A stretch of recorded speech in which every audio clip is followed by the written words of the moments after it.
Okay, the next question is this. A function is given and few statements are there. Okay, and there is a blank statement written. And they are asking that which one of the following expressions when placed in the blank above will not result in a type checking error. Okay, now first of all look at the code. So in the main function there is a local variable I. Suppose this I is available at some address 1000 in the activation record of the function main and the value it is having 100. Similarly, there is another variable of type short. Suppose the short is available at some address 2000 and the value it is having is 12. Similarly, there is a pointer to a short. It is like a pointer to an integer, short is a data type, so it is like a pointer to a short which is having the address of the short variable s. So let me store this also. So suppose P is stored at some memory address 1000, it is also a local pointer and it is having the address of yes, and yes is, what is the address of s? 2000, so the value of P is 2000. Now they have clearly defined the function signature. This is called the function signature, and the function signature clearly says that f is the function name, it accepts two arguments, first is an integer variable and second is a short variable. Short is a data type, okay, and it returns nothing. That's why I clearly mentioned that the return type is void. Okay, now let's see what are the options. So the first option says that if you call the function f s comma star s. Now we know that s is a variable. So if s is a variable, what does star s signifies? See, the intention here says that yes might be a pointer, and when you will dereference it, then you will get a value. But yes is not a pointer, yes is a variable, and doing the star operation over a variable will cause some compilation error. Okay, so basically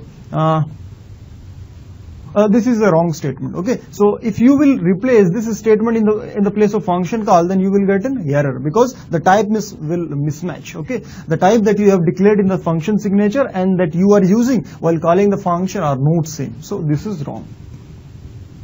Let's see the B option. The B option says that if you call the function with the first argument I is an integer variable, we know, and yes is a short variable, no problem. So here, as of now, function the argument that you are passing are exactly correct and they are matching, but the problem is the return type. Problem is the return type. In the return type of the function signature clearly mentioned that it is not returning any value. Return type is void. But here, what you are saying the return type is some value, and the values of type like integer, because I is an integer variable. So clearly there is a type mismatch error because here you are returning some value, but the function assumes that the function should not supposed to return any value. So again there is a error. There is a type mismatch error regarding the arguments as well as the return value. Okay, so this is also wrong.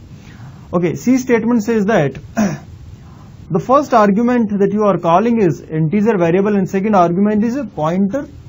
Second argument is basically it's a value because you are dereferencing, but the problem is s is not a pointer. The problem is s is not a pointer, s is a normal short variable. So if s is a normal variable, dereferencing will cause a problem, and due to that this is also wrong. Okay, now see the D option. We know that I is an integer variable and P is a pointer to a short variable. So if you look at the previous statement, P is a pointer. So if you will do star P, what does it mean? Star, what is the value of P? 2000. So what is a star 2000? Star 2000 is nothing but 12. So when you will call this function, when this statement will execute, the call will be done in the manner like, what is the value of I? The value of I is 100. So the call will be like 100 comma 12. And this is a perfect because the return type is void. The function is not returning anything and the actual arguments are exactly matching as declared in the function signature. So this statement is correct. So D option will not cause any error when you will call the function. Okay, so this is the correct option.